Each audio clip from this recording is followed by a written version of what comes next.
Hello, good morning, guys. Yeah, this is Justin, and actually, I'm just going to start this series with, yeah, just a raw Bible study with you. And kung sino man makakapanood nito, God bless you. And yeah, let's just go straight into it. So again, good morning. And itong pag-uusapan natin is about the devotion I had last night and this morning. Nag-continue lang siya ngayong umaga. And paulit-ulit siya na nagre-rema sa akin. Actually, narinig ko yung message na to through IG Reels and then sabi ko, why not pag-aralan ko nga to? Pag-aralan ko. And yeah, it's June 13, Sabado.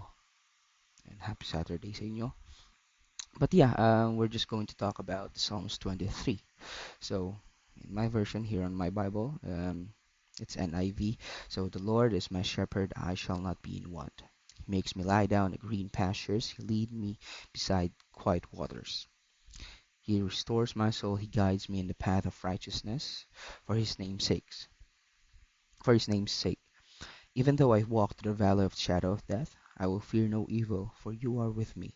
Your rod, your staff, they comfort me. You prepare a table before me in the presence of my enemies. You anoint my head with oil. My cup overflows.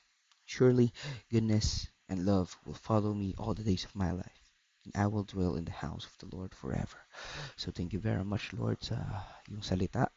So, yeah, hold on. So, yeah, actually, yeah, kagabi ko pa siya iniisip. Ano ba talagang meaning ng Psalms 23? Ano ba talaga yung tama nito sa akin? Actually, bata pa lang ako naririnig ko na siya because I grew up in a Christian private school. Not so much prestigious, but yeah, it builds up my character, my faith, who I am today. So I'm just grateful for St. Paul Foundational Learning Center. Yeah. And bata pa lang kami sa values subject namin. Tinuturo na sa amin tong Psalms 23. But in particular, sa verse 2 and verse 4 lang siya umiikot. Oh, actually, verse 1 and 2 and 4. No. The Lord is my shepherd, I shall not be in want. He makes me lie down in green pastures. He leads me beside still waters. Still waters yung ibang translation. And verse 4 is, even though I walk through the valley of shadow, that I will fear no evil. For you are with me, your staff, your rod and your staff, they comfort me. Doon lang halos siya umiikot. And ngayong umiidad na, ngayong tumatanda na, is hinahanap ko yung tunay na meaning niya sa mga pinagdadaanan ko sa buhay, sa mga nakikita ko sa paligid. And yun nga, narinig ko siya nito nakaraan sa IG Reels and pinalikan ko siya kagabi. Sabi ko, there's a deeper meaning behind it. And actually, we're just going to focus on the anointing that God gave David when he was writing this one. So when David wrote these words, the Psalms 23, he's not just making a psalm. He's not just making a poetry. He was speaking from experience because before siya maging sheep, naging shepherd din siya. 'Di ba bago siya tawagin sa First Samuel, bago siya tawagin to defeat Goliath, he was a young shepherd boy. Then he became a king. No, he became a much bigger shepherd to take care of the flock because king has a larger scale na flocks. Hindi lang siya sheep na pinag-uusapan mo, it's a whole kingdom. So yeah, and we're going to focus on that regards Matthew Psalms 23 verse 5. Sorry, this is just raw video. So and many people think this verse yung Matthew 5 Psalms 23 verse 5 is just speaks about blessing because sinabi sa huli my cup overflows. So the whole context, the whole verse is you prepare a table before me in the presence of my enemy. You anoint my head with oil. My cup overflows. So, to give you a brief history, and nasabi din dito sa panood ko, siguro napanood nyo na din to. Nakalimutan ko yung pangalan ng pastor. So, sabi doon, in the ancient time or the time before, shepherds, para mapangalagaan nila yung sheep nila, they just they're going to tilt the head of the sheep, tatagilid, lalagyan nila ng oil yung paligid ng tenga, yung tenga mismo, para hindi makapasok yung langaw, para hindi makapasok yung flies. And when, if there's an instance na hindi sila nalagyan ng oil, hindi sila na-anoint ng oil to on their ears, is pwedeng pumasok yung flies. And once the flies comes in inside their ear, hindi na lang makakamot yun kasi wala naman silang kamay katulad natin.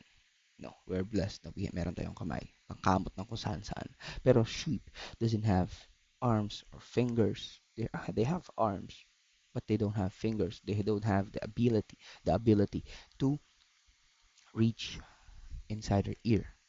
Hindi na lang makakamot. So, ang gagawin nila, they're going to bang their head against the wall, rock, or some solid ng surface kasi hindi nga nila they're the flies making them crazy, literally crazy, no, kasi hindi nga nila naiirita sila kung ano man yun nando sa loob ng ng tainga nila, no.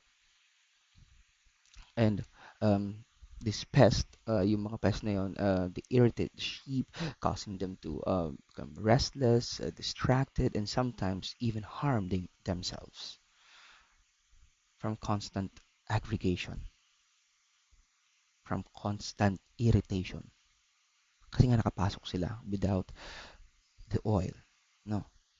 And to protect them, sabi ko nga, they're going to apply around the sheep's head or ears ng oil to serve as a barrier, to keep the flies away, para para mabuhay ng matagal ang sheep, and para maririnig nila yung boses ng shepherd, ano. So ano yung connect nun sa sinabi ko sa verse ng Psalms 23 verse 5? So just those flies sought to invade the sheep ears, the enemy seeks to invade our minds. So we have this mentoring sa aming pastor sa church namin sa GVF. So sabi ni na-share ko lang doon na the enemy is trying to distract us by attacking our minds. And our mind is a battlefield of the enemy. I-connect natin siya sa pagiging kabataang Kristiyano or in general pagiging Kristiyano natin sa Panginoon. Isipin mo tayo yung sheep. Hindi natin nag-guard yung hindi tayo nagpa-anoint na sa tenga natin or sa buong katawan natin. And the flies is the news, social media, environment. The devil will plant seeds sa isip, sa tenga natin. You were not good enough. God has forgotten you. You'll never overcome this. Give up. Fear the future. Hanggang ka lang. Diba? Wala kang mararating. Hanggang ka na lang. Yun yung whisper na pumapasok sa tenga natin once we don't anoint our ears with the oil of God. No, these whispers are designated to distract us from the voice of our shepherd, just like the sheep, pag hindi sila na-anoint. Ano? And, but again, God anointed us. His presence is where the Spirit protects our minds from the lies of the enemy. When uh,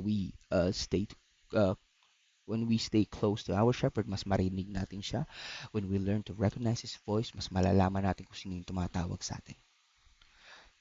Because we were not called by our mistakes. We were not called by our past transgressions. Di tayo tinawag na Lord na, hoy, ikaw makasalanan ka, punta ka dito sa akin. No, we were called by our names. Because that's how God loves us. And the shepherd does the anointing. And who is our shepherd? Jesus Christ.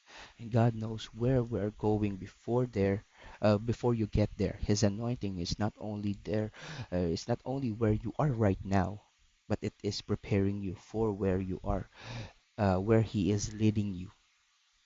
No, yung anointing na natatanggap natin ngayon is just to help us to go where He destined us to be.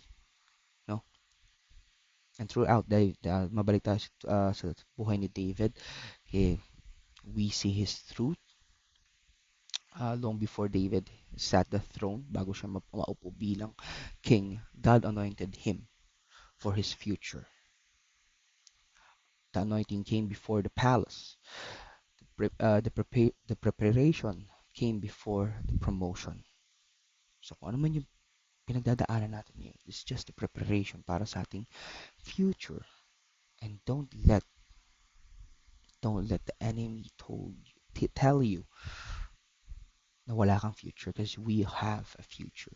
Jeremiah 29:11 says, diba? And the shepherd is preparing again. The shepherd is preparing us to walk the path that he is destined. Sorry, uh, the shepherd is preparing our path. No, kadhakpang. The Lord is my shepherd; I shall not be. He makes me lie down in the green pastures. He leads me beside quiet waters, and He restores my soul. He guides my path of righteousness for His name's sake. Sinabi din doon, for foreshadowing dito sa verse 1 to 3. No, Psalms 23 also reminds us that life is not always green pastures and still waters. There's also valleys too. Verse 4, even though I walk through the valleys of the shadow of death, I will fear no evil, for you are with me, for He is with us.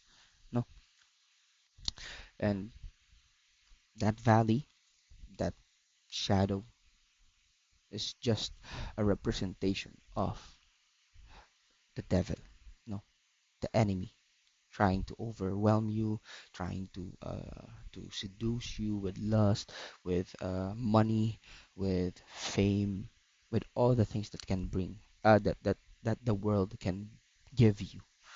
But the price is Jesus. No, sabi dito sa huli, surely goodness and love will follow me in all the days of my life, and I will dwell in the house of the Lord forever. It's just not about the blessing. It's about Him. It's about Jesus. He will lead us. He will restore us. He will protect us, our minds. He will anoint our journey. And every journey has a different anointing. And that's the video or the topic for the next video, I guess. No. But yeah, it is just a reminder that kasama natin ang Lord. Huwag nating hayaan na ang mundong to maraming ingay, maraming gulo, maraming pwedeng sabihin sa atin ng mundong to. Pero one thing is for sure and one thing is constant. It is Jesus, Jesus, Jesus. Lamang. And yeah, paanoin natin ang ating buong katawan as a living sacrifice with Him. Romans 12 verse 1 says, offer our lives as a living sacrifice. So yeah, peace out. God bless you.